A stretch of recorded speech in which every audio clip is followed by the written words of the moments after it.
It's the unit tasked with bringing families justice after their loved ones are taken from them, even as years have gone by. We take you inside for a look at the Amarillo Police Department's cold case unit. CSI reports, everything, all the lab reports, everything is in here, the originals. And you just go through the evidence. We actually pull the evidence, which is like in these totes over here, and we pull the evidence, bring it over here, and go through it piece by piece. This is the Amarillo Police Department's cold case unit. Actually, there's two. This is also phone records too. So that's just right there is just one section of phone records for one case. It works to solve years-old homicide and missing persons cases and bring closure to families.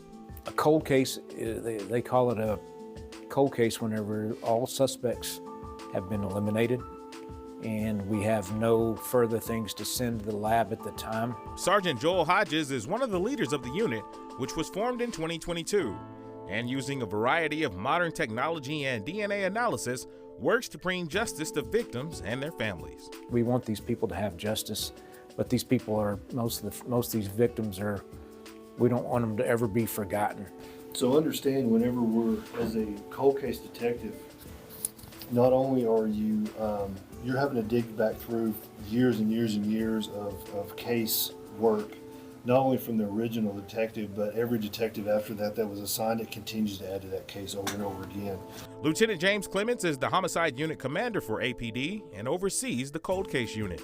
He was part of the unit at its inception and says due to the caseload and time constraints, some of them didn't get the needed attention. And I started understanding that these families are still out there asking questions. What's going on with my case? Have you had any leads, anything further on these cases? And I put myself in those positions of those victims' families, and I'm thinking, how would you feel if you went years and years without knowing what happened to your loved one, or wondering if somebody's working your case? So they went to work, establishing a department and a group of investigators whose sole focus is cold cases.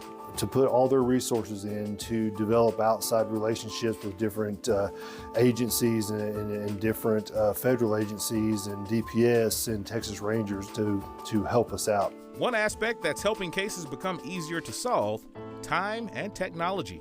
Throughout the years, science has developed, DNA has developed, new computer science has developed, which assist us. So a lot of these cases, as you said, that were worked back in 1990s or even in the 80s, that DNA was non-existent, but now it is, and we were going through these cases saying, hey, let's resend this off.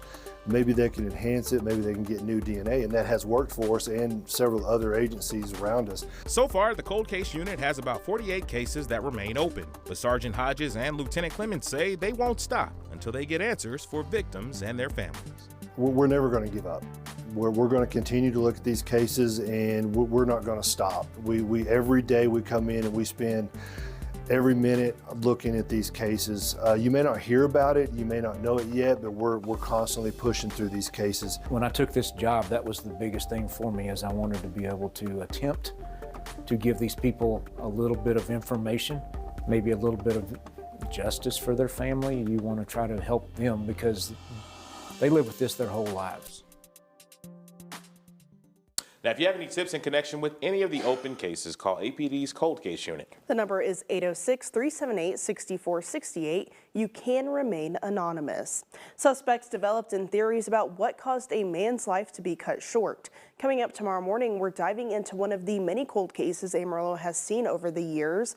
We'll introduce you to the victim, explain why his case went cold, and the challenges officers have faced in the years after this incident.